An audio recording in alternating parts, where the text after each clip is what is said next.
Doctor صاحب میں آپ سے پوچھنا چاہتا ہوں کہ آپ کے کلینکل پریکٹس میں جو لوگ نشہ استعمال کرتے ہیں یا نشہ استعمال نہیں بھی کرتے ان میں موڈ کا نیچے کی طرف جانے کا رجحان کتنا ہوتا ہے؟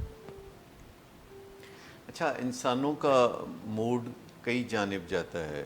جیسے نارمل موڈ کی میں بات کر رہا ہوں کہ وہ کبھی ہمیں خوش نظر آتے ہیں، کبھی افسردہ نظر آتے ہیں، کبھی غصے میں نظر آتے ہیں. یہ کوئی 252 قسم کے موڈز ہیں جس میں انسان جاتے ہیں.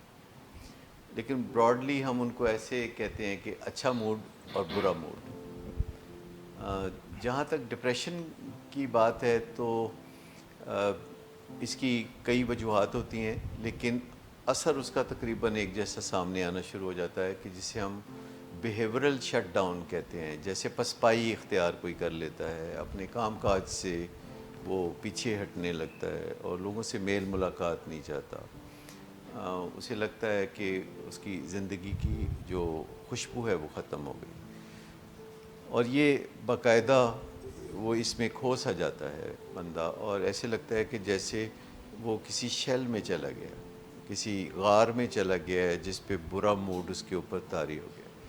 یہاں میں اس افسردگی کی بات نہیں کر رہا یا اداسی کی بات نہیں کر رہا جو روزمرہ ہم اس وقت محسوس کرتے ہیں جب ہماری طبیعت کے خلاف کوئی واقعہ ہوتا ہے، یا ہمارے کسی عزیز کو حادثے کا سامنا ہوتا ہے یا تکلیف کا سامنا ہوتا ہے، یا ہمیں کوئی نقصان ہو جاتا ہے اور ہمیں ایسی سچویشن میں بے بسی کا بھی احساس ہوتا ہے تو تھوڑی سی افسردگی ہوتی ہے. جب حقیقتاً ہماری انوائرمنٹ میں ایسے فیکٹرز موجود ہوتے ہیں تو اس اداسی کو بیماری نہیں کہتے.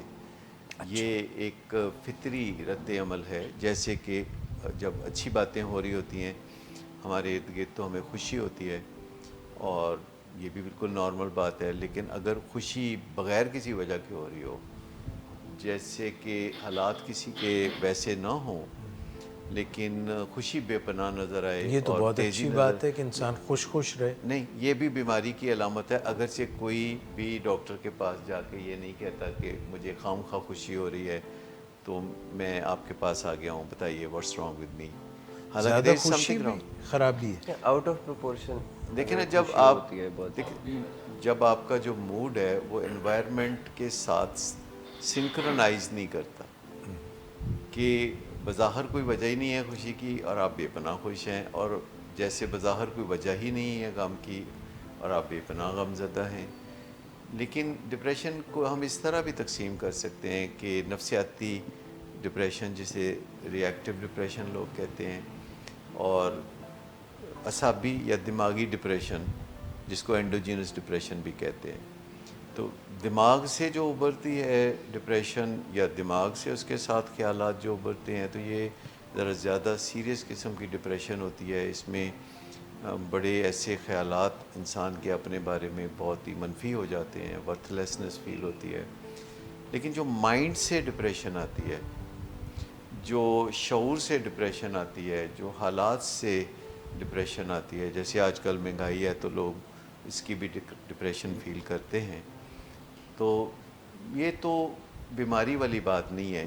یہ ایک طرح سے ہمارا موڈ ہمیں بتا رہا ہوتا ہے کہ کسی ایکشن کی ضرورت ہے تاکہ وہ ایکشن لے لیا جائے اور حالات کو درست کر لیا جائے. یہ ڈپریشن اور انگزائٹی کی جو ملی جلی کیفیت ہے یہ بعض اوقات ہمارے لیے فائدہ مند ہونے کے ناطے، جیسے کہ ہم محسوس کر سکتے ہیں چیزوں کو، اور جو کچھ ہم محسوس کرتے ہیں وہ دوسروں کو بتا سکتے ہیں یا ہم فیڈ بیک لے سکتے ہیں، تو یہ ہماری روزمرہ زندگی کا ایک نارمل سا حصہ ہے. لیکن ایک نارمل اور پرابلمٹک کے بیچ میں ایک ڈائگنوسٹک کرائٹیریا ہوتا ہے نا، کہ اگر کسی بات کے اوپر جس پہ 2 یا 4 دن آپ کا موڈ لو ہونا چاہیے وہ 6 مہینے تک پرولونگ کر جائے، یا 2 مہینے 3 مہینے سے اوپر پرولونگ کر جائے تو وہ ایکیوٹ ڈپریشن میں آ جاتا ہے. 6 ماہ تک چلا جائے تو کرونک ڈپریشن میں آ جاتا ہے.